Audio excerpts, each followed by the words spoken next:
Hello, everyone. Welcome to another episode of the Podcast Boys, one of the best Twin Peaks podcasts out there. I haven't really done any research on that, but I'm biased, so I'm going to say that. This is a podcast, like I said, where we talk about Twin Peaks, and today we're going to be talking about the Season 1 finale, Episode 8, I believe. And Connor is my co-host, Connor Nielsen. How are you doing, Connor? I am doing excellently. How are you? I'm also doing excellently. Connor is going to tell us a little bit about what happened in the Season 1 finale. You ready to kick it off, Connor? Yes, sir. All right. Twin Peaks Season 1, Episode 8 is called The Last Evening. It starts off with Donna and James blindly investigating Dr. Jacoby's office, even though they learned from Laura's tape to look for a coconut, and they find, gasp, the coconut they were told to look for, and they find two things inside. They find Laura's tape recording to Jacoby that we heard on the second or first episode, and they also find the second half of the heart necklace that James and Donna hid, which Jacoby uncovered in the first episode. And then Donna and James then take off on his motorcycle, which Bobby planted the cocaine in at the end of the last episode. So meanwhile, back at Easter Park, while Dr. Jacoby is all, holy crap, that's Laura Palmer. He's attacked by the unknown observer from the previous episode and suffers a heart attack when James and Donna pick up Maddie, who's disguised as Laura. At One-Eyed Jack's, Ed has blown all of his gambling cash, which if you remember is $300, and Cooper's rocking a blackjack against dealer Jacques Renault, winning a hand with a 2, an ace, a 3, another ace, a 4, a 5, another 2, and another 3. While playing with Jacques, a suspect in the death of Laura Palmer, Cooper has the chipped poker chip from Jacques' cabin and manages to get him alone by buying Jacques a drink after giving the chipped chip as a tip. Chipped chip as a tip, I like that. So while this is happening, also in One-Eyed Jack's, Blackie is prepping Audrey for her first night of work as a hostess. And as they drink, Cooper pretends to be Leo's financier, cleverly using evidence as leverage for his argument, and lures Jacques into a trap by offering him a $10,000 job. Jacques accepts because he's an idiot, and Cooper tells Cooper tells Jacques to meet him in 2 hours at the waterfront. We then solve the mystery of how Shelley has always had clean hair. She washes it in the sink. So when she washes her hair, Leo gets her. Surprise! And then at the waterfront, Jacques arrives and is arrested by Harry and the entire Twin Peaks Police Department after he is shot by Andy. At Donna's house, she, James, and Maddie listen to the tape they found in Jacoby's coconut. The three learn that Laura's dangerous mystery man has a red Corvette, kind of like Leo Johnson. And then Donna and James have their routine angsty reaction and come to the shocking conclusion that Dr. Jacoby, who's a doctor and whose job is to try to help people, was trying to help Laura. So at the Packard sawmill, Leo is dousing the whole thing in gasoline and has tied Shelley up and gagged her. He sets the fire timer for an hour, telling her to think about what she's done because within an hour he's going to kill Bobby, who he found out his wife Shelley was cheating on him with. However that works out. Nadine then writes a suicide note and takes a bunch of pills, and then Josie gives Hank his $90,000 for his time in jail. It's then heavily implied through some clever writing that Hank was arrested for vehicular manslaughter in order to avoid being a suspect in the mysterious murder of Josie's husband, which I guess he apparently did do. And then Hank also questions Josie's loyalty to him, so he does that weird and creepy blood bond thing. So then elsewhere, Catherine is panicking because she cannot find a ledger anywhere and convinces Pete to help her. At the police department, the guys are telling the story of Andy shooting Jacques, to which Andy musters the courage to embrace Lucy. And shocker, she's pregnant! Not knowing what to do, Andy blankly walks away. Lucy is still upset. So Lucy is still upset, but gets a tip from Leo that James is smuggling drugs in his gas tank. Bobby. Bobby as Leo, pretending to be Leo. Okay, I wrote it down this way. She gets a tip from Leo that James is smuggling drugs in his gas tank. He's an easy writer. But it's not Leo. Shocker, it's Bobby. Sorry about that.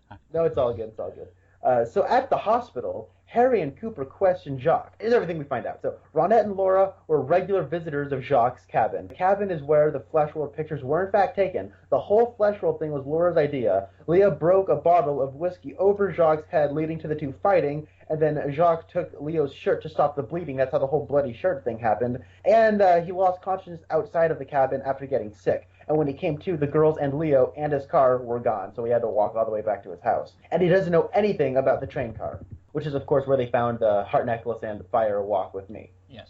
So then Cooper and Harry, I don't think Cooper and Hank have even met each other, but Cooper and Harry think they've had enough evidence to arrest and convict Leo of Laura's murder, and are now trying to find Leo. And then Donna's dad tells the two that Jacoby told him he saw Laura at Easter's Park. So then Catherine and Pete are rummaging through their library for the ledger, and Pete gets distracted by his old high school yearbook when Hank calls Catherine to meet at the sawmill. Catherine leaves with a gun. Then Hank...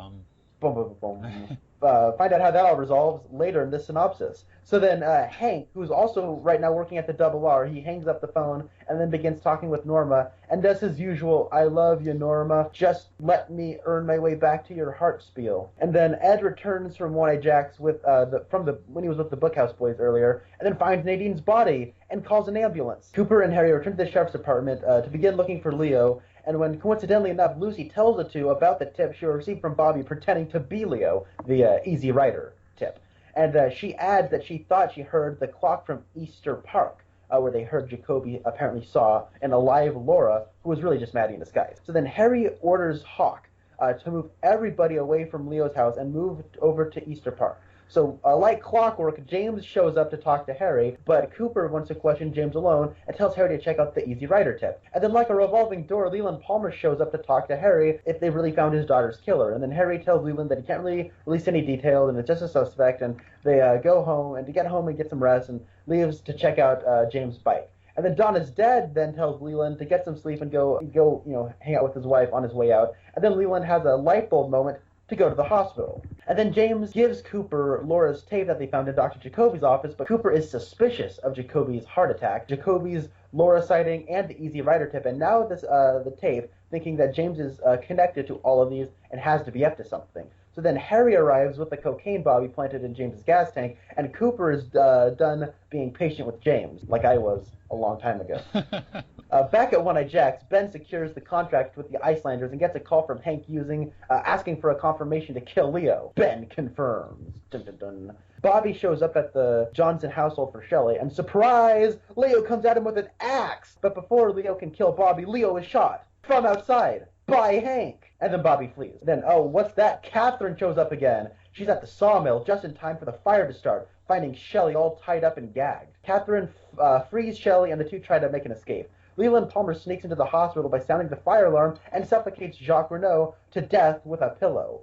And then Pete shows up at the flaming sawmill, sees Catherine's car, and goes into the firing building to try and save his wife. A happy Ben Horn, fresh off his new deal with the Icelanders and the success of the sawmill plan, goes to try out the new hostess, who, unbeknownst to him, is actually his daughter, Audrey. She is shocked to see him walk through the door, but his eyes are closed. At 4:37 a.m., Cooper returns to the Great Northern, and there isn't at Easter Park for some reason, telling Diane that he doesn't think Leo will be able to avoid the police for very much longer and is happy that the Icelanders are gone, making the hotel noise-free. When Cooper enters his room, he sees a letter we presume is from Audrey in an envelope reading, "My Special Agent." Before Cooper opens the letter, the phone rings. It's fuzzy, so we can't exactly hear the voice on the other end. And then, knock, knock, knock, room service is at the door. So then Cooper sets the phone down to answer. And as Cooper moves away from the phone, we, but not Cooper, hear the fuzz become clear. It's Andy reporting that Leo has been found in his home shot. And then Cooper answers the door, and it's not room service. Surprise! It's an anonymous gunman. Cooper is shot repeatedly in the chest. End of season 1. Yep, that's I don't think you missed anything. That's pretty good. Yeah, so this one, I said last week that we were either going to have a whole lot of stuff to talk about, or we were basically going to have the synopsis of the episode, and then we were going to say, well, a lot of these are just kind of left dangling at the end of the season, so we'll have to talk about them in the next episode. But it wasn't as bad as I thought. There's like 2 dangling subplots that we don't really, as of now, we don't really know how they resolve. But a lot of stuff happened here that we will be able to talk about, so that was good. Yeah, a lot happens here. Everything's coming to a head. There's so many names like Harry and Hawk and Hank, and it all kind of gets a little confusing, but they do a good job of sorting this all out, and there's a lot to talk about, and I think we'll have plenty of mileage with this episode. Oh, yeah. So, did you like this episode, or what? I like this episode. It's exciting, it's fun, it has a sense of finality to it, even though it's not the ending. Right. As I said, it is exciting. Upon inspection, there's a couple of question marks and cheats in storytellings, I feel. But, in a season of 8, it probably makes my top 5 episodes of the season. Yeah, that may not be saying much, but yeah, I feel like this season has been pretty strong overall. I think I'd have to go back and look at all of our other episodes we've talked about, but I think just going from memory, there have been maybe 2 episodes this season that I just really did not like. All the others were either exceptionally good or pretty good, and I think this falls somewhere in between those two. I don't think it's a bad episode. Yeah, so where do you want to start? I guess I'll go ahead and say I have some really funny lines in this episode that I want to go ahead and mention so I don't forget them. When James and Donna are looking for the coconut and she finds it, she says, "Hello, coconut." And I don't know why I thought that was funny. I don't even remember that from the previous times I've seen this episode, but I thought that was hysterical. Also, not a line, but a funny moment when they were listening to the tape and James was getting all cryy and Donna is consoling him, and then they turn around and he says to Maddie, "I'm sorry you had to hear that." And she's like, "Oh, that's okay." Like, she looked so, like, uncomfortable. Like, I don't want to be here right now. This is really awkward. And I was like, I agree, Maddie. This is awkward. I don't want to see it, and you don't want to be there for it. And incidentally, last week, whenever they were listening to the tapes, I was getting this episode confused with last week. For some reason, I was thinking that Laura insulting James on the tape, I thought that happened last week. That happens this week. I knew that was pretty close. Another line that I thought was funny, this is probably my favorite line in the whole season. It's when Jacques, it's a weird, creepy line. It's when Jacques is talking to Cooper, and he says, he's talking about how Laura, how part of that chip was in her stomach, and he said that they had her tied up, and then they released the bird, and the bird starts pecking at her. Leo tells her to bite the bullet, baby. But they slow it down, and they've focused in, they've zoomed in on his mouth, and so he's like, "Bite the bullet, baby." And that is a line that I've quoted I can't tell you how many times. Like, I do this weird thing where if I'm watching a TV show or a movie, and then a reference will pop into my head from another TV show or a movie. Like, in one of the Lord of the Rings movies, when Sam is telling Frodo, "You need to give me the ring," and then it like zooms in on his face and it slows down and he says, "Share the load." And whenever I see that, I'm like, "Bite the bullet, baby." Like, so that's my favorite line of this season, maybe the whole show. That's definitely my most quoted line, and I have no explanation other than it's kind of weird and creepy, and I think it's a little bit amusing. Did you have some funny lines? I don't want to just dominate it here because I have several more, but I didn't want to list them all off immediately. I have a "You suck, James" line. Oh yeah, every scene James is in. Yeah, so it's like, where do we look? I don't know. Everywhere. Yeah. I couldn't tell.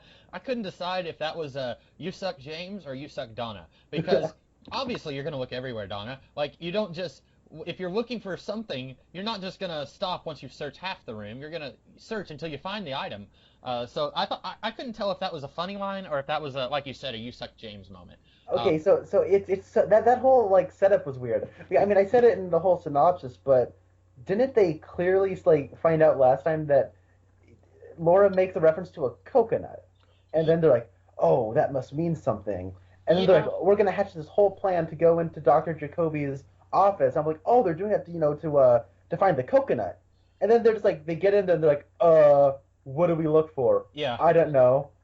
I was like, "What?" Yeah, I guess it's just they've never done this before. Maybe we can pass this off as they're really nervous that they're going to get caught. Because while James is a bit of a bad boy, sort of, neither one of them have ever been involved with breaking and entering, as far as I know. So maybe they're just nervous. And maybe any stupidity that they exhibit here can be passed off as that. But it is still a little weird.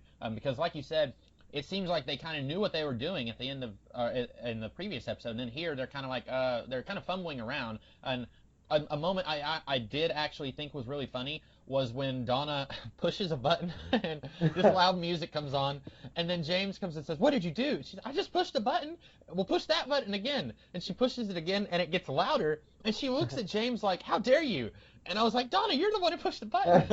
But I thought that was legitimately funny. Like, I still don't like either of these characters, but I thought that was a funny moment.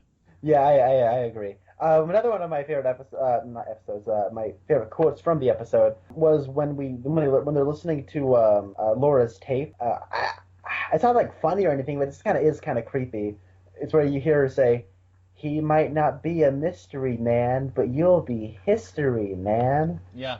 I really like that line. It's a very Laura line. Like, we haven't had a lot of Laura scenes, but what little we have has really painted a picture for us of who she is and like what she acts like. And that sounds like something she would say from what little we know about her. So it's a Yeah. good character building line.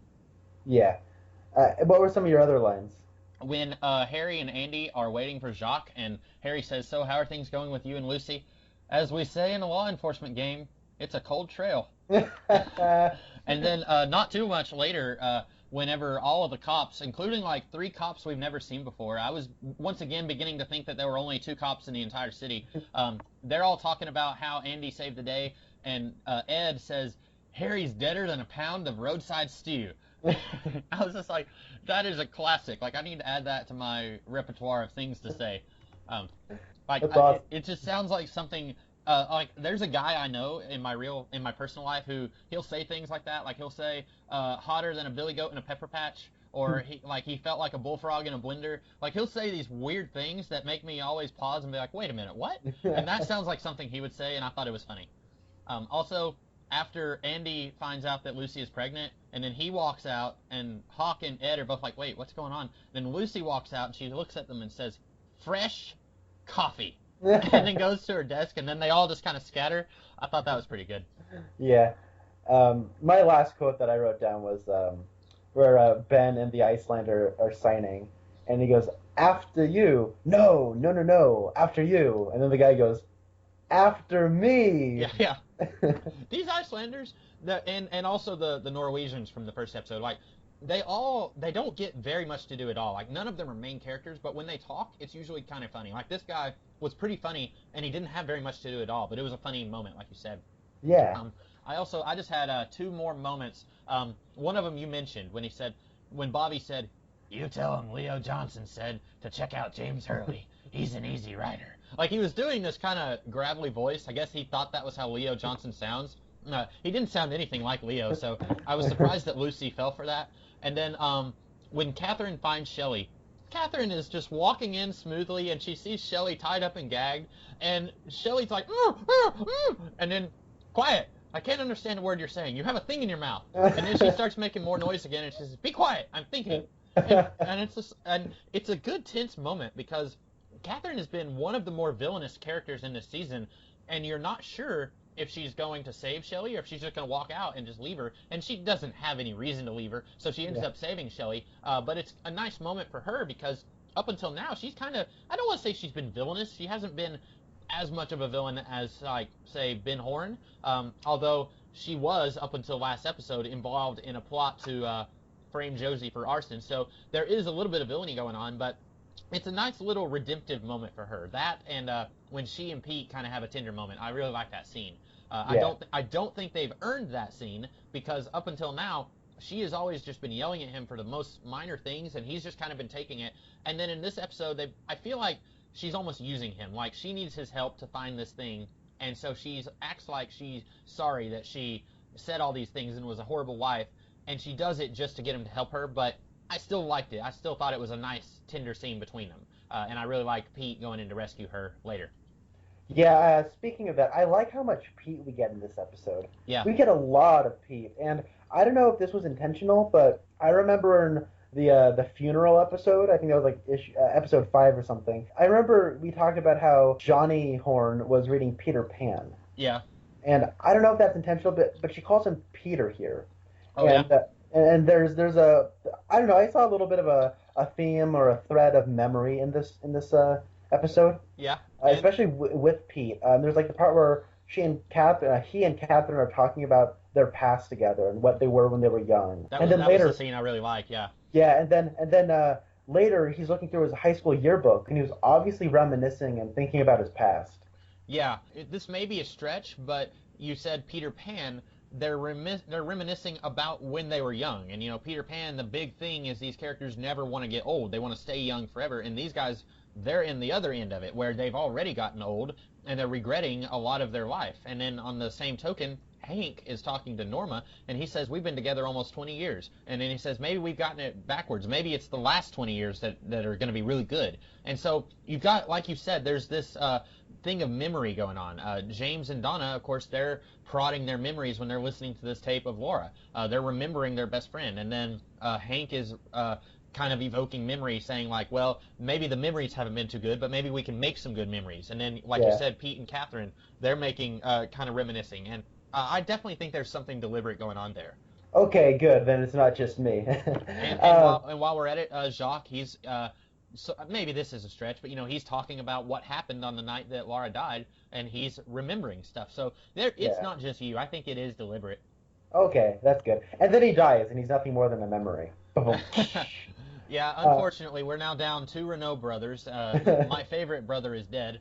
I did like Jacques. He was weird and creepy, but I always enjoyed seeing him. Like I mentioned last week, whenever we first see him walk in, and he says, and Coop says, "Oh, so your name is Jacques." That is what they call me. Like he says something weird, and then that was when I was actually expecting the bite the bullet baby. It was in the previous episode, but then I was like, oh, I have to wait a week for that. But yeah, I've always liked him, and we only get him in like 3 episodes, and like a minute in one of them. But yeah, so we'll be sadly we will miss, or I will miss Jacques. I don't know about you. You may be not so worried about it. No, I really like Jacques. He's a lot of fun. I like how sleazy he is. Yeah. He's just a disgusting human being, and I think the actor they got was a good pick. He kind of reminds me of like a young John Goodman from French Canada. Canada. Yeah, I can sort of see that. And since we're talking about characters that we will miss, let's talk about a character that we don't like, Josie. And this will definitely sound like I'm beating a dead horse with a stick, but once again, I feel like they could have made this character work. If any time that she is talking to Pete or Harry, all they had to do is play her as this very sweet, innocent, naive girl who she's new to this country. English is her second language. She doesn't understand what's going on. Like in one of the first episodes, Catherine is yelling at her, and she says something about her shenanigans. And then she goes up to Coop and Harry and says, "What are shenanigans?" Like, play her like that when she's with her air quotes friends, Harry and Pete. But then anytime she's with Hank or Ben Horn, these people who she's involved with criminal activities with, she should be acting different. And I'm trying to think of a good example of a character from a movie or something who, for like the first third of the movie, is like seemingly friendly, and then they end up being a bad guy later, and then suddenly they're acting different. Like, she should be like that, where like in this episode where she and Hank are exchanging, she gives him $90,000, and then he's basically trying to say, you should give me more money because I spent 18 months in jail, and he's just trying to kind of strong arm her into giving him more, and she keeps saying, we had an agreement, but she just sounds she sounds so weak when she says it, and I don't know if it's the actress or if it's the director, but there was a mistake. Somebody somewhere made a mistake in wanting this character to be so weak-willed, and it's like she's still playing naive, sweet, and innocent while she's giving this guy $90,000 to, we believe, to kill her husband, or where it's hinted that Hank killed her husband and then went to jail so that he had an alibi. And I feel like she should be played differently when she's with these characters. And I know I've said that before, but it keeps being a problem, so I'm going to keep mentioning it as long as it's a problem. No, I completely agree. What I think is frustrating about this, especially, was we're expected to think of Josie as this conniving femme fatale criminal, but it's not through her. We're getting it through Hank. Yeah. We should get it through her, and I think it is because of the actress. Joan Chen. Unfortunately, I don't think she did a very good job. If she's listening to this, which I highly doubt she is, I'm sorry. I don't think your performance is like good at all. So Joan, yeah. if you are listening to this, just have solace in that you are not my least favorite. You are probably number 3 in my least favorites. Connor doesn't like you. I don't like you either, but you're number 3 for me. I just wanted to throw that out there, Joan, if you are listening. Okay, so let's break the scene down, because I don't really think I get Hank's argument. So he says that, $90,000, that's nice if you're going to live 40 or 50 years, but what if you're going to live 20? Or 10. Or 10. He's like, and then what happens if you get 20 years slashed out from under you? What happens to the market value of $90,000? And I'm thinking, well, it goes up. Yeah, exactly. So what? I don't understand. I don't understand his argument. If he lives to the ripe old age of 90, that 90,000 is going to run out quicker. He may not run out of all of it, but he's going to use more of it. But if he dies tomorrow, he's used very little of it. You're right. I didn't actually think of that until you started breaking it down. I was like, you're right, that doesn't make sense. So yeah, and I had to watch that scene a couple of times because I got really confused, and because it is very well written dialogue. I think the guy who plays Hank is awesome. It Mm-hmm. didn't dawn on me until this episode. I don't know why it didn't dawn on me, but the dude's Bryan Cranston. I mean, it Wait, what? isn't. He's not Bryan Cranston, but he Oh, looks and sounds oh, okay. just like Bryan Cranston. You know what we needed? We should have, and I can't believe they didn't do this. Of course, they didn't know that they were going to have Breaking Bad in 25 years later, but they should have had him and Mike, Bobby's friend. They should have had Hank and Meth Damon be in a scene together. Uh, That would have been awesome. for anyone who's just listening just now, it's not actually Meth Damon from Breaking Bad, but we think that Mike looks a lot like Meth Damon from Breaking Bad. So yeah, he is. I think you're right. He does have that same kind of gravitas as Bryan Cranston. Although Bryan Cranston, even when he's playing a good guy, he seems like he's a grouchy, mean guy. And Yeah. Hank, on the opposite end of it, he always, well, most of the time, he seems like a really nice guy. Like even when he's explaining to Josie that he thinks she should give him more money, he doesn't seem too mean. He is kind of being bullyish a little bit. He's being a bully, sort of, but I don't get the feeling that he's mean and grumpy like I do with Bryan Cranston. But there is that kind of same, they're both on the same level. I'd really, and I don't think I've seen this guy act in anything else. I've always thought he looks like the singer Gordon Lightfoot. You may not know who that is, but he did the song, oh man, it's the one about the boat. The Edmund Fitzgerald. That's a song that I like. I don't know if anyone listening to this even knows that song, but if you Google Gordon Lightfoot, especially like if you can find one where he doesn't have a beard, he looks a lot like Hank here. But yeah, I think they're both kind of on the same level, like you said. The guy who plays, yeah, Bryan Cranston and this guy. Yeah, so I actually looked this actor up. He was in a movie. He was in the movie Whiplash. Which if you haven't seen Whiplash, you really should because it's like a perfect movie. He plays the uncle, and he's only in one scene. But I was like, oh, that's where I've seen him before. You know Okay. what? I have seen him in something else, and I haven't seen Whiplash. So sorry guys if you're a big fan of Whiplash, but he's in Argo. You know who he plays in Argo? Who? He's in about 10 seconds of the movie. He plays comic book artist Jack Kirby. Um, Oh my God, really? yeah, Jack Kirby in real life, this is a complete tangent. In real life, during the Iranian hostage crisis, there was this plan that they were going to pretend like they were making a movie and that they were going to go there and then they were going to take the 6 American people from the embassy and pretend like they were Canadians working on this movie. Uh, Jack Kirby was commissioned to draw designs for this movie that was never going to happen. And this guy played Jack Kirby. I think he had one line of dialogue in Argo, so that's why I didn't remember him. But he was in Argo, yeah. And Argo Yeah, is also a darn near perfect movie. I really love Argo. yeah. Argo is awesome, and yeah. Just to continue that tangent, like he didn't just do design, like he did full on storyboard sequences for that movie. Oh That yeah, never, right? I think so. It's been a while since I've read up on it, and since the Jack Kirby portion of that story is so downplayed in that movie, Yeah. I don't remember because it's been maybe half a year longer since I've seen Argo, but maybe longer. But yeah, that's a good movie also for things that are not Twin Peaks for all of you listening. But yeah, And speaking of Twin Peaks, yeah, a good segue. I wanted to go ahead and talk a little bit about Andy. Andy's subplot where I like it. I like the idea that he starts off as this complete screw up. He can't do anything right. You know, when he goes to a crime scene, he starts crying, and he's just this big softy who you like him, but he doesn't have any business being a cop. And then he accidentally drops his gun, almost shoots somebody with it, and then he turns it around and becomes kind of awesome. You know, he kind of becomes Batman, and he's very calm under pressure. And he's like, "You might want to call the ambulance, Harry. It looks like he's wounded, or something like that." I like that idea, but if you look at this in execution, it's a little weird because Twin Peaks is noted for going in real time, or some not real time, like in not going real time. Where most TV shows, if one episode airs a week, then usually there's a week that passes in between 2 episodes. Whereas here, if a week passes in between 2 episodes in the real world, only one day passes in Twin Peaks world. So it's only been 2 days that that Andy has been practicing shooting his gun, and suddenly he becomes an expert marksman. I think I'm willing to let it slide because otherwise we would have had to have had the scene where he drops the gun. That would have had to have been like the first episode, and the season probably would have had to have been a lot longer to have made that work. But I'm willing to let it slide. But it is a little bit weird if you think about it that way. Yeah, and it isn't like he shoots him in the head from like 100 yards away. Right, He he's shoots pretty him in, close, yeah. yeah, he shoots him in like the arm from a couple feet away. Yeah, But I do like that as a payoff. I've been talking with people, and one of those things that you really hear a lot is a lot of good storytelling is just setup and payoff. yeah, And I like the setup. I really like that whole stuff where they're just in the gun range shooting, just talking about life and women and stuff. yeah. And then this was the payoff. We got him to, I and yeah, I liked it. I call it Chekhov's gun.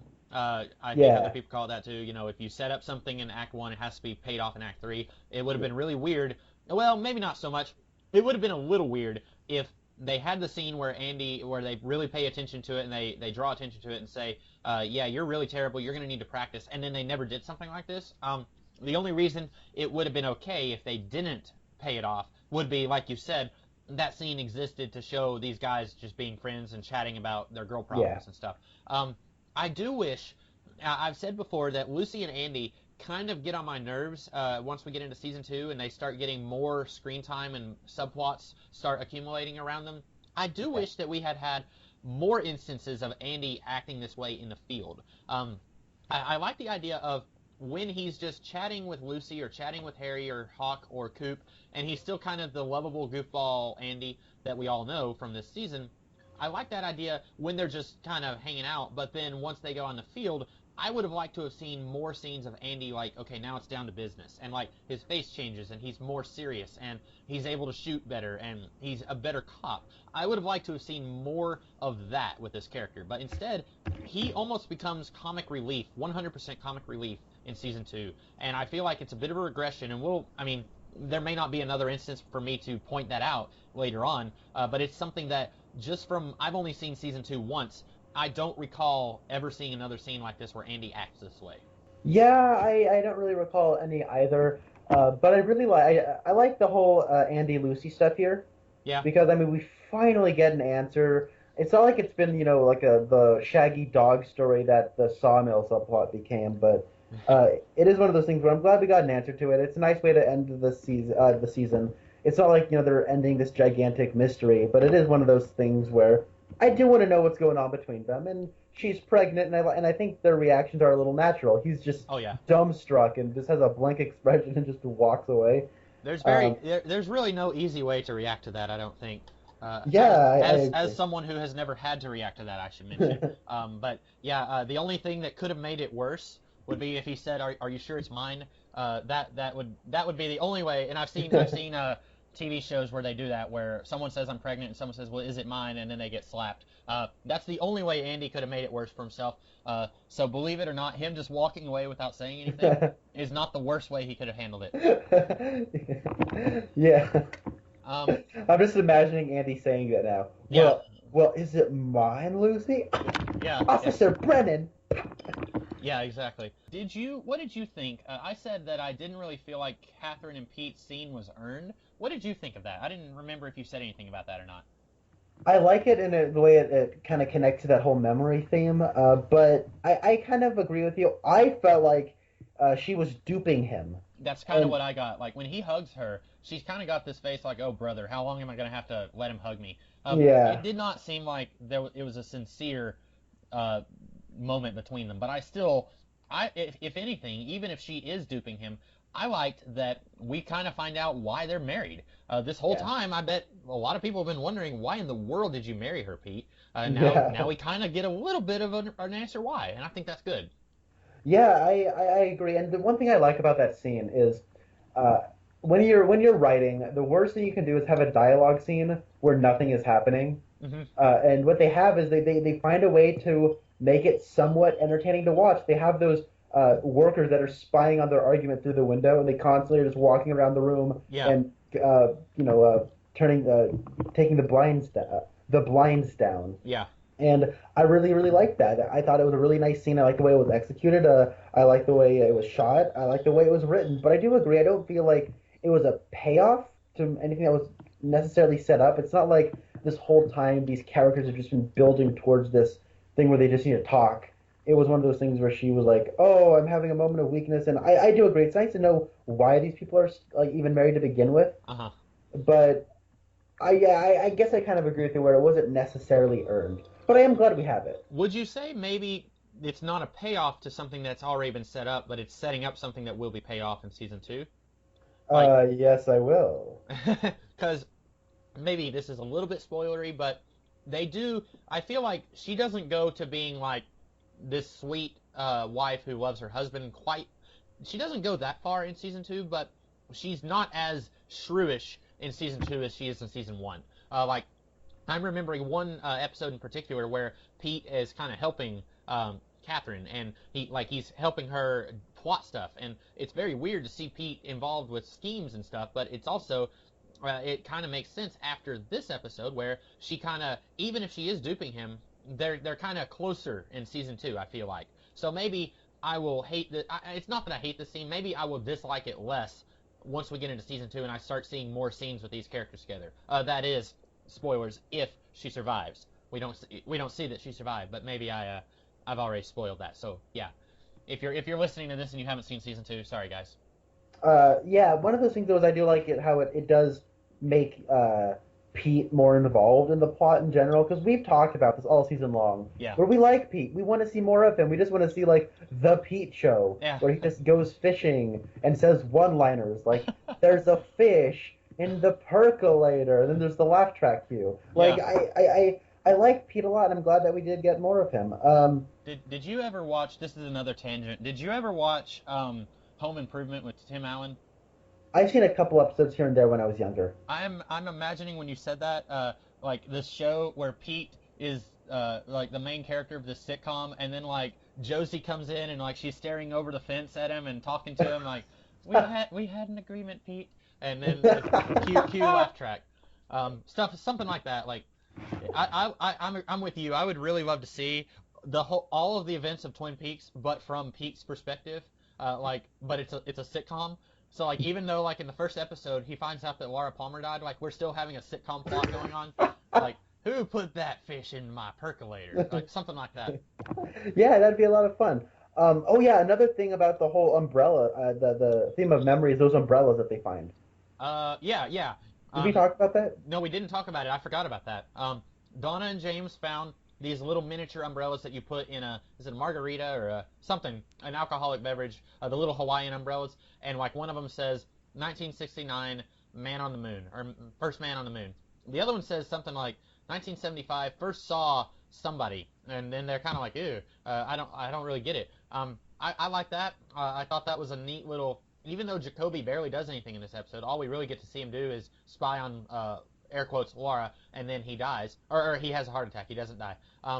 But that's really all we get to see him do. But them finding those umbrellas is actually a really good character building moment for him. That seems like something weird that he would do.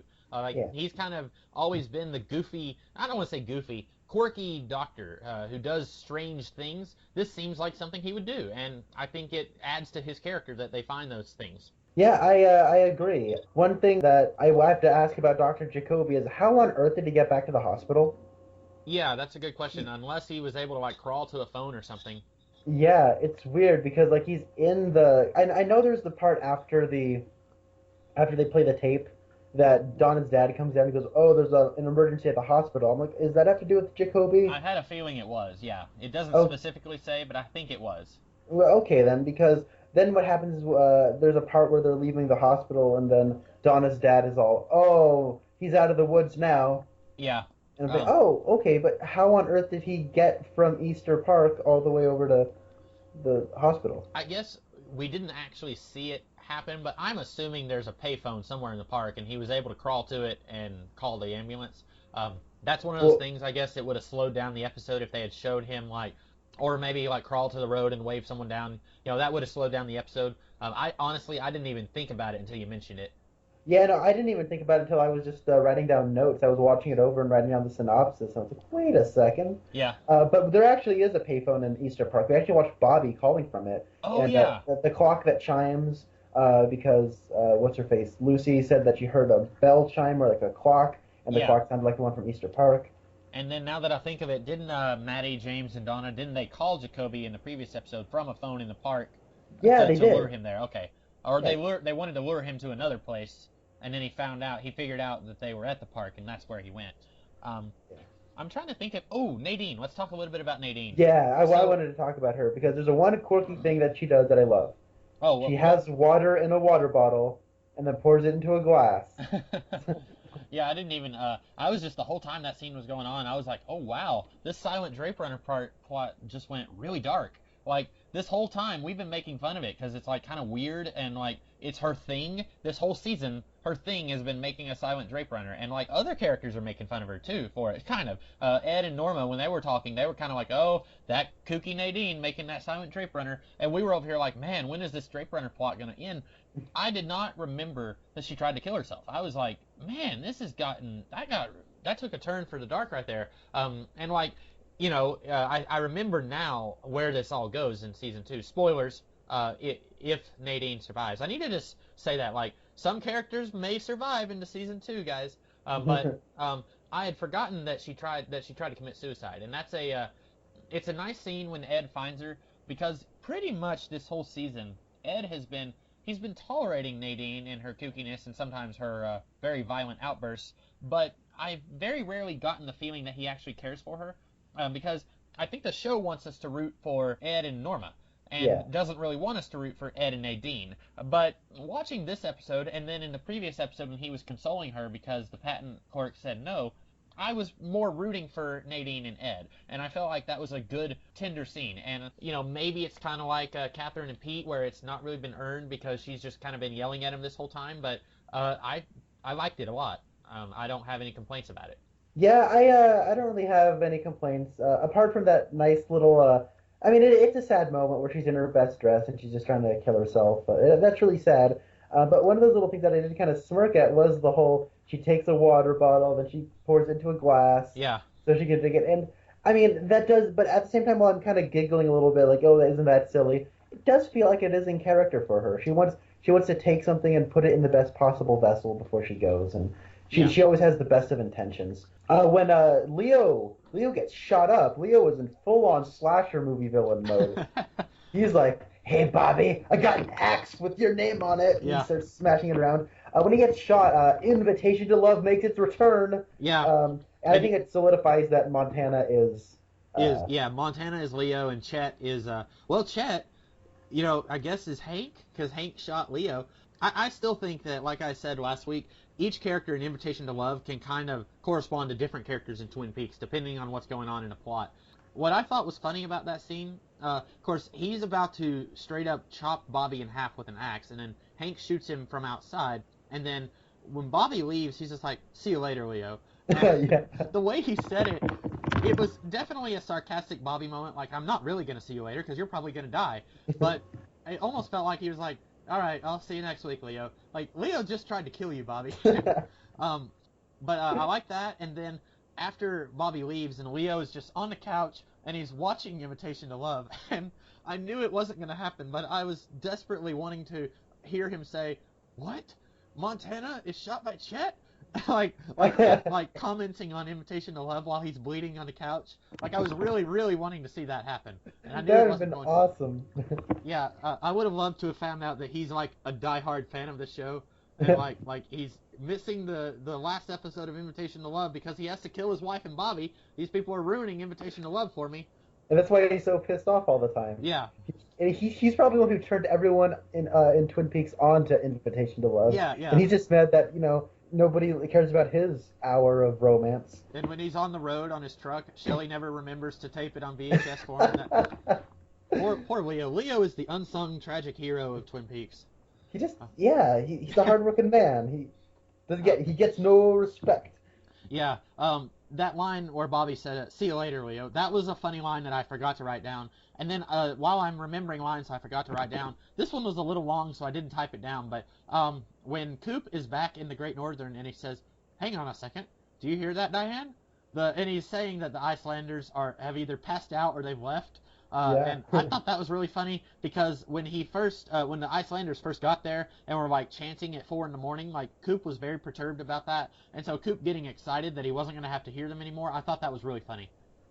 Yeah, I agree. And it's another moment where it's a humorous moment right before a really tense moment that ends the episode. And this show has been a master at balancing that, where you'll have a funny moment and then you follow it up with something really dramatic. Yeah, I agree. There's one little detail that I really liked What is it? that I totally missed, and then I just paused it for a second when I was going through the episode again, and then I looked at a corner and I saw it. So do you know what they call the whole Icelandic thing, like deal? They mentioned it twice, and I don't. Is it Eastwood or Ghostwood? Ghostwood. Ghostwood, Okay. Ghostwood. So yeah, they're doing this whole Ghostwood thing, and then in the double R, they have these little flyers hanging up just behind the counter that says, "Say no to Ghostwood meeting." Oh, And okay. it's like people at the Twin Peaks High School, like little like teen activists, like made little flyers and stuff. Yeah. I think that kind of brings this world, it just keeps it alive. Outside of these 16 main characters we have, but there is still a world they are inhabiting, and I like that. Yeah, and it's a nice little small touch. I didn't notice it, but it makes it. It connects the Ghostwood thing, which really has only been connected to a couple of characters. It connects that to the larger world of Twin Peaks. Was there anything else you wanted to talk about? Not really. I just wanted to say that this episode, I like it. It gives everyone a little time in the sun. It's fun. It's exciting. There's a lot going on, and there's that one, like in the lobby of the police department where Hank just has to stand there and just a bunch of people just running in and wanting to talk to him. Then Yeah. another person goes this place. That was one scene in particular where it was like, just try to keep up with all this information Yeah. because it can feel like sensory overload. I really like Mark Frost's dialogue here. He wrote and directed this episode. I think his direction is a little TV. It's not nearly as experimental and interesting as David Lynch's, but it is serviceable direction. I think he really works as a writer. Yeah, the dialogue is very tight here. I like, and I think it needed to be. It needed to be tying up a lot of stuff, but also leaving stuff open to be followed up on later. Because as we've said before, this is a soap opera, and it's a show that needs to have plots constantly in the background. You can't just have a nice, tidy ending, even for a season finale. So I think probably Frost was the better choice to write this episode. At least write it. Maybe I don't know if direct it necessarily, but between the two, I think we've talked about that. David Lynch is much more interested in the supernatural elements and Yeah. doing the weird stuff. Like let's have a weird scene of just a traffic light floating in the air or something like that. Like that's David Lynch. But then this is the episode. It deals with the more air quotes real stuff that's going on, stuff that doesn't have anything to do with the Red Room or visions or the Yeah. supernatural in any way. So I think that was a good choice to have Mark Frost really take point on this one over David Lynch. Even Okay, I gotta. Oh, sorry. Finish your thought because I got a question. Oh, I was just gonna say, even though I like David Lynch more than, well, I like the supernatural rather, I should say. I like the supernatural stuff in this show, but I think for this episode they needed to take a back seat on it and kind of deal with a lot of the stuff they dealt with here. What was your question? Yeah, I'll just say I agree that the plot stuff taking center stage did feel like a progression. But going actually into that supernatural stuff, there's one question that I don't think we've ever really gotten an answer to. Why on earth did, what's her name, Sarah Palmer, why did she have that vision of Dr. Jacoby taking out the necklace? That's a good question. I don't really think I have an answer. I don't entirely understand why Sarah Palmer has any visions. Why she saw Bob in her house, and then she was, giving the police that sketch. We know that it has to happen so that the plot can progress. So that she can give a sketch idea to the sketch artist for the police, and then they can know who they're looking for. Of course, we haven't actually followed up on that since they got the sketch, but it needs to happen so the plot can move forward. But if you sit down and think about it, there's no explanation for what's going on with Sarah Palmer. Like, is she, if we had gotten to season 3, would we have found out that, like, her ancestors were, like, medicine men for some Native American tribe and she's, like, inherited their magic powers? Like, I feel like we would have gotten something, maybe, or maybe they would have just forgot about it and just moved on and did some other weird subplots. I don't think Yeah. that it's ever, you raise a good point. That's not, and we might as well talk about it here because Sarah is into season 2 a little bit, but that's something I don't think is ever followed up on. Why she saw the vision of Dr. Jacoby, or why she saw the vision of Bob. Yeah, so the thing is, I get why she has the vision of Bob.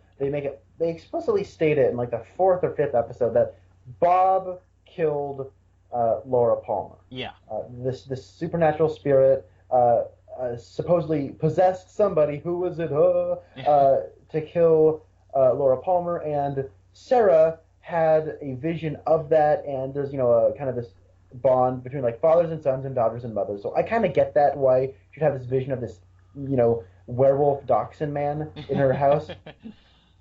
So I get that, but when it comes to the necklace, like you begin breaking down the logic. Okay, it was a belonging of Laura's. Okay, cool. How But come then, she's not having visions about the tapes? yeah, How come she's not having visions about like 100 other things that were hers?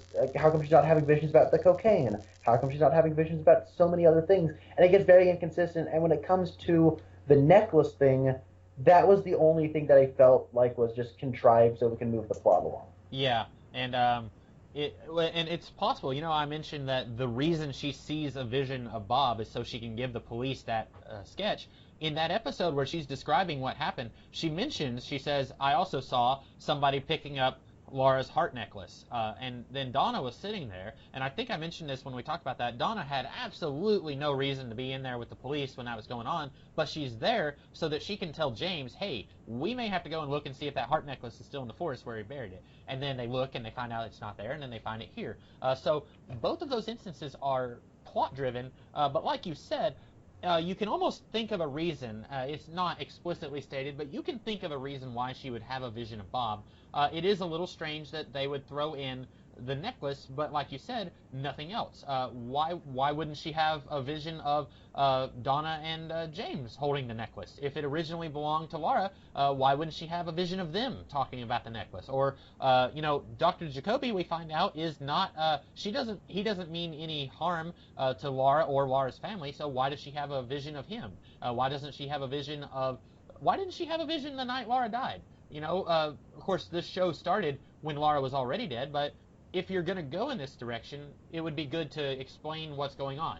I agree with you there. Yeah, and I think the reason why we're kind of ragging on this one is that it's so tied to the plot stuff and not so much to the supernatural element Right. that we do begin breaking down the logic of it. When like the whole stuff of the red room, we don't question the red room. It's a dreamscape. Yeah, So yeah. It's one of uh, those things where in school you're taught about suspension of disbelief. You just have to kind of say, forget it. It's just a plot problem, but it has to happen for the story to move forward. But I have said before, I can buy that a man will fly. Superman can fly. I can buy that. But if you throw an extremely contrived scenario into the story just so that the rest of the story has to happen, I have a lot harder of a time buying that. For example, I'm trying to think of a really good one. Like in this episode, where Dr. Jacoby gets attacked, and then, I can't think of a good example in this one because there's not really a really good example, but like, there's supernatural things that do not exist in real life, and I can 100% get behind them in a fictional story. But then when you try throwing in contrivances just so that you can move the story in a direction you want to go at, that's where suspension of disbelief becomes difficult for me to maintain. yeah, I agree. I do want to say a couple of things. I like the dialogue between. I said I like the dialogue in this episode. I do like the stuff between Cooper and Jacques at the beginning when they're playing cards. Yeah. I really like that little. I mean, I like the editing thing where Dr. Jacoby has that heart attack and it zooms up on his eye and it cuts to the roulette table. That's like something out of a James Bond movie. Yeah. Like I kept expecting like Paul McCartney and the Wings to kick in when that roulette's done. So I like that a lot. And I do have a God bless you Hawk moment of the week. Oh yeah. So the God bless you Hawk moment of the week comes when everyone was all impressed by Andy shooting Jacques, and for good reason. It was pretty impressive. Yeah. Let's look at the real hero here, who actually arrested Jacques. It was Jacques was arrested by Hawk. Okay, now what happens is Jacques like, oh my gosh, I just got shot from a couple of feet away. I heard. What happens is you can't really hear it, but if you pay attention, you can hear Hawk saying, who cares? You're fine. You have the right to remain silent. He starts just reading him his Miranda rights, and it's so awesome. Yeah. God bless you, Hawk. If it wasn't for you, he would probably be suing the police. So just saying. And he also, whenever Lucy runs into the other room, and then Hawk says, "Go on, Andy, take a shot. Give me your best shot." I was like, "Yeah, you get him, Hawk. You've got a girlfriend. You're probably the most stable relationship in Twin Peaks. You should be giving relationship advice to other people. Like, it would not in any way surprise me. We said a couple of weeks ago that Hawk is best friends with everybody in Twin Peaks, probably. Like, when they were going to the animal clinic, he was high-fiving some dude that we've never seen before. It would not, I'm not joking, I'm not being sarcastic, it would not surprise me at all if Hawk had, on the side, a relationship advice. Like, if people just called him and he charged, like, however much hourly to give advice on, this is what you need to do. You need to tell him how you feel. That would not in any way surprise me, and it would be better, I think. It would be better than just him being a cop. Yeah, no, I agree. That's really where his income is coming from. So I think he just wants to be a cop because it's cool. So you know what? Everyone loves Hawk. Everyone loves Hawk. You know, the actor, his name's Michael Horse. Yeah. Did you watch that like little 50-second little announcement preview that they did of Twin Peaks? No. The revival? No, The I didn't know about it.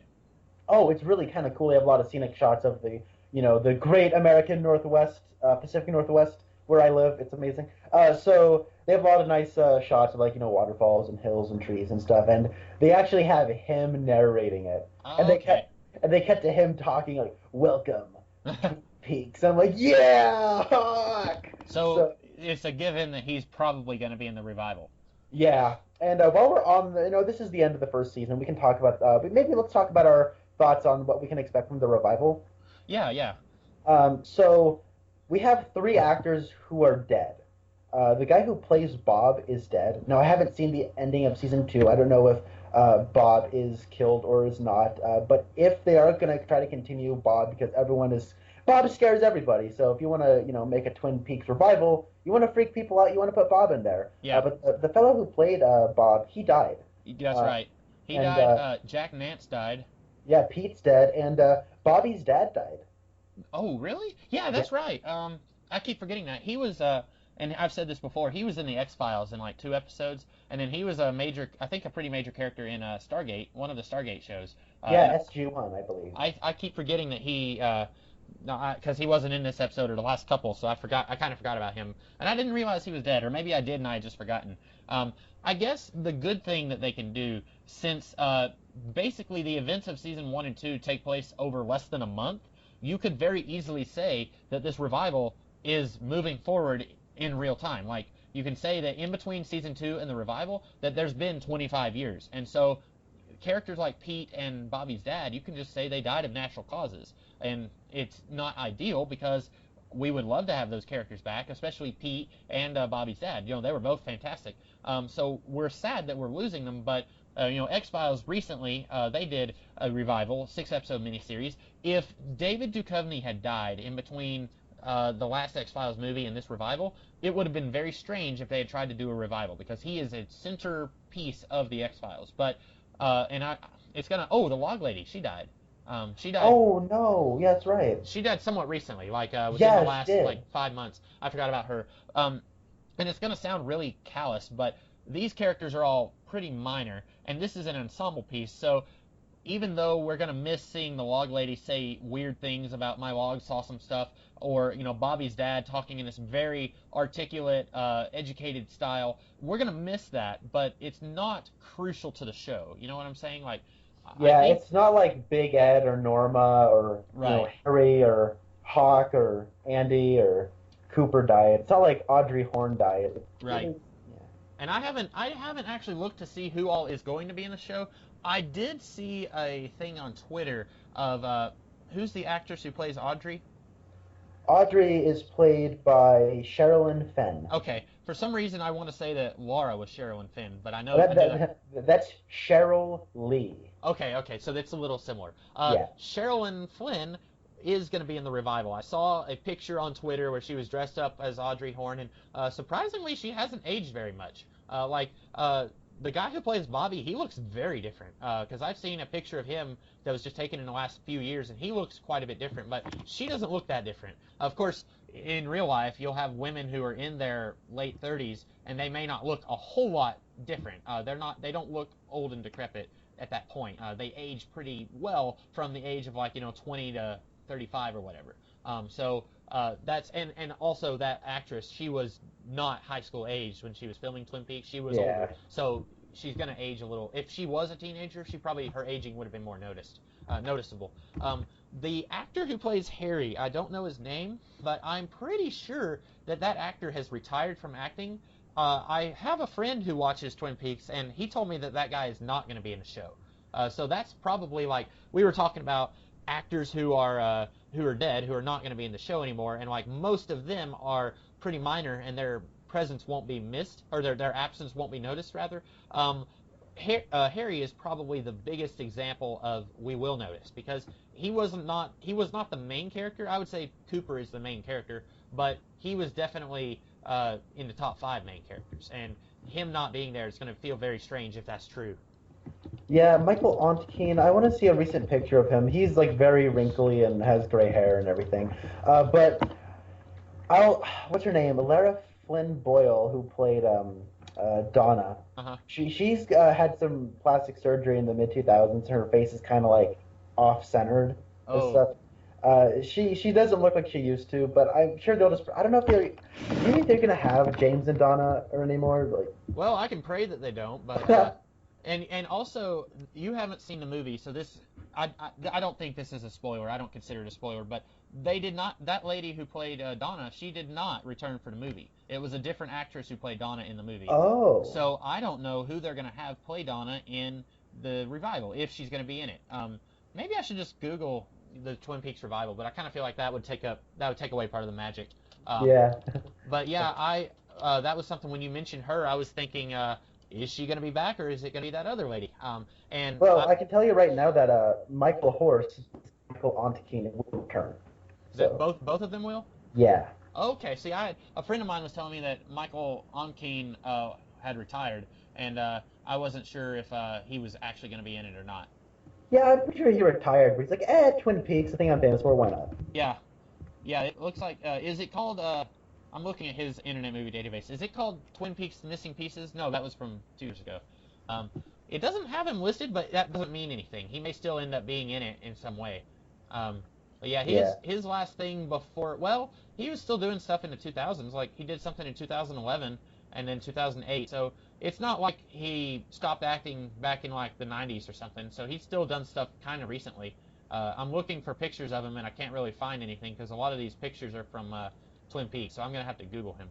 But is there any actor you can think of who you don't want to be in it? Well, I can guess, but... Joan Chen, please. Yeah. Can we just cut over? Oh, I think Piper Laurie also died. Oh, yeah. Let me Google her to make sure. I'm looking it up right now. She's 84 years old. Oh, she's still alive. Still alive, yeah. And these pictures of her, wow. These are These are from way before Twin Peaks. And that's not to say that she looked awful in Twin Peaks. She's got a certain cougarish charm about her in this show, but in these pictures she's like our age, and she looks quite a bit different. She was gorgeous. Yeah. Again, not to say anything of her in Twin Peaks, but against her in Twin Peaks. I'm trying to think. I would love to see, and maybe this would be a little cheesy, but Lucy is pregnant here. Not to spoil too much in season 2, but presumably she will have a baby. I would love to see the baby as an adult. Like, wouldn't it be kind of cool if Andy? What if Andy was the sheriff, and what if the baby was a police officer who was working with his dad? That might be cool. It might end up being kind of silly. I don't know. It's kind of like how back before the guy who played Egon from Ghostbusters, back before he died, and they were still talking about doing Ghostbusters 3, one thing that some people had suggested was baby Oscar from Ghostbusters 2 would be a grown-up Ghostbuster. And I was thinking, that sounds silly. I don't want them to do that. But with this show, I wouldn't mind them doing that, because this is still going to be set in the same town. So unless for some weird reason Lucy and Andy decide to move, then we would see the baby, presumably. Now, it would be a grown man by this point, or a woman. I legitimately can't remember if it was a boy or a girl, but that's one of those things that I kind of would like to see the kid be a part of the show. If you've lost actors, like 4 or 5 actors who have died and other actors who probably aren't going to come back, then you're going to want to add new characters to the show, and he would be a very logical choice to add to the show because he was seeded in season 2. Yeah, no, that's great. That's a great point. I would like to see that, and I don't know. I'd like to see Catherine Martell, and the dude who plays Benjamin Horn is still alive. Oh yeah. He needs to play Norman Osborn in the new Marvel Cinematic Universe because Oh, that he would would be great for that. yeah, he needs to be Green Goblin. But I digress. But I'd love to see him just come back and just be this really evil old guy. That would just be awesome to see Yeah. him continuing his exploits. He would be at the end. Is this a 13 episode revival that we're getting, or is it like a little longer? Or... You know what? I don't know. I thought it was going to be like 6 or 7 episodes. See, that's what the Uh, X-Files is, and then Heroes Reborn. That's another revival we got last year, and it was one that I only watched maybe 4 or 5 episodes, but I think it was about 13 episodes long. And personally, even at Twin Peaks, even at its worst, I would still rather have Twin Peaks over just about any other show that's out there. And I would, if we're gonna get a revival, I'm hoping it'll be a long one. I'm hoping it's not just 6 episodes, like the X-Files was. I hope that we get like 13 or so episodes, and it'll be kind of a long revival. That we is it a Netflix original or is it gonna be on TV? it's going to be on Showtime. Okay, So the way they're doing it, it says the episode count is still up in the air, but they are actually filming it right now, and it's going to be in early 2017. okay, good. Yeah, because Yeah. I don't remember when they first announced it if they were saying it was going to be 2016 or if they from the beginning if they were saying it would be 2017. Yep. Yeah, no, they said it was 2016. Then David Lynch said, "I'm not doing it," and then they were okay. And then David Lynch came back, Yeah. and then everyone's like, "Yay!" And then he's going to be directing every single episode, however many that will be, and now they're shooting for 2017. Yeah, I'm not really sure. I'm looking at I went ahead and went in and I'm looking at it on Internet Movie Database. There's at least 2 actors here who were not in the original show that are in this show. So it doesn't say who they're going to play. And some of them, one of them I'm not familiar with, one of them I am. And then it looks like we've got a couple of other characters who are going to be in it that from the original show. But yeah, I remember when David Lynch pulled out. And I was very sad. I was like, I don't know if I'm going to want to watch it. And it's not that I am a huge David Lynch fan, because other than Twin Peaks, I've only ever seen the movie Dune, and I didn't really like Dune, the movie, and I haven't seen anything else that he's done. And so it's not that I'm a huge Twin Peaks fan. It's just that I felt like it's his baby, it's Mark Frost, and so and especially since David Lynch is the one who is always kind of doing the supernatural stuff, I didn't want to see some other guy, some carpetbagger come in here who never had anything to do with the show and take over, and he maybe tries to do something weird with the Red Room or something. Like, I want it to be these guys who started it. I want them to be the ones who finish it off. Yeah, I agree. David Lynch is like one of those guys where don't judge him on Dune, I would say, because he had not a whole lot to do with that at all. I mean, well, he directed it, but originally Ridley Scott was supposed to direct that, and then Ridley Scott's brother actually died. Not Tony Scott, but I think Frank Scott or Francis Scott, something like that. He died of cancer, and then he was grieving, and then he took too long for that project, so they kicked him off the project, and that's actually how he got onto Blade Runner. Oh, okay. So, well, I guess then I was gonna say it would have been really cool if he had done Dune, but if we had to choose between Blade Runner and Dune, I would choose Blade Runner. But yeah, Dune. I've read the first book, and that's like 450 pages long. So I want to say any director would have had a hard time directing that and bringing that book into the film world. That would have been a very hard thing to do for anybody, but. That movie, in my opinion, is not very good, and I did a review on it a while back, and I had people yelling at me for not loving that movie. So maybe I'm not a very popular opinion, but yeah, that and Twin Peaks are really my only 2 things that I'm really familiar with from David Lynch. well, yeah, if to kind of gauge off David Lynch, I would say Blue Velvet is probably the most straightforward movie, and then Mulholland Drive. If you like surreal, supernatural kind of esque things. You'd get a kick out of Mulholland Drive. Is Bill Pullman, is he in that movie, or is it Michael Uncane? I think it's Bill Pullman. It's been a while since I've watched. I remember, I think I've seen like a clip from that movie. I haven't seen the whole thing, and I remember seeing him, and I was like, that's either Harry from Twin Peaks or that's Bill Pullman. They both kind of sort of look the same a little bit. But those are, I really don't have any theories about what they're going to do. Once we get to the end of season 2, there's going to be some stuff that we'll talk about it again, I guess. And by that point, we will be a lot closer. We'll probably have like an actual trailer, so we could probably talk about it then. But my main concern after looking at Internet Movie Database and seeing that there's going to be new characters added to the show, I do not want these new characters to be the main focus. If you look at Heroes Reborn, my big concern with that, I did not want to have a whole bunch of characters from the original Heroes come back and it be more of the same nonsense that we had for the last few years of Heroes. I wanted it to be a clean break and have a whole bunch of new characters that we can get involved with and invested with. The problem is, when I watched Heroes Reborn, what little I watched, I didn't care about any of those new characters. My favorite parts every episode were the parts with the man in horn-rimmed glasses. And I didn't care about these new characters, and after 5 episodes of very little plot progression happening with any of them, I stopped watching. With Twin Peaks, I'm having the exact opposite. I want it to be as many of the original characters as we can get, and I want it to be them. And then you can add in new characters and add in new subplots, but I don't want any of these new actors to overtake the old actors. I don't want it to be 80% brand new characters and brand new subplots and like 20% like have Michael Horst just walk in and say, hey, I retired and I just went fishing. Hey, see you later, guys. Like, I don't want that. I want these characters to still be involved with these plots. That's really my only concern that I have. Yeah, it would be kind of lame if they were just like, hey, remember us? Yeah. Bye. But I would love if they were walking down Twin Peaks and it just said Hawk's Love Clinic. Yeah, that would be great. Yeah, I still think that would be a fantastic. That would be a really good side job for Hawk. That's really the only thing that as far as like theories or not theories but expectations. That's really all I have for the revival. Did you have any expectations for the revival? Not really. Yeah. What's that?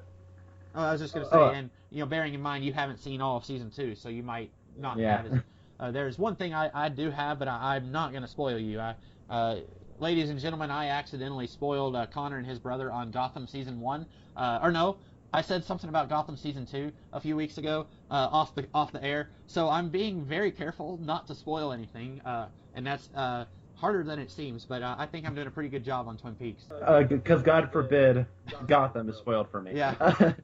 Hey, you never know. There's some people out there who like that show. I don't understand those people. I can never be friends with those people, but there's people who like it. Hey, more power to them. Yeah. Do you have anything more to add about just today's episode in general? I do not, and I'm glad that we took this time to talk a little bit about the revival. We might want to, whenever we get like an actual trailer that shows some stuff, I don't know if we will. I'm assuming we will. Once we get a trailer, we may want to do like a bonus episode or something, just talking about that. It would be a smaller episode. It wouldn't be a full-length episode, but we could do something like that to talk about the trailer and kind of dissect it a little bit, maybe. That'd be fun. But I don't have anything about that or this episode. Do you? You don't have anything else? I do not. But thank you guys very much for listening to mine and the Comics Kid 2099's discussion review of Twin Peaks Season 1 Finale, Episode 8, The Last Evening. You can post any questions you have in the comments, and we will be coming at you soon with Season 2, Episode 1, May the Giant Be With You. Alrighty, see you guys next time.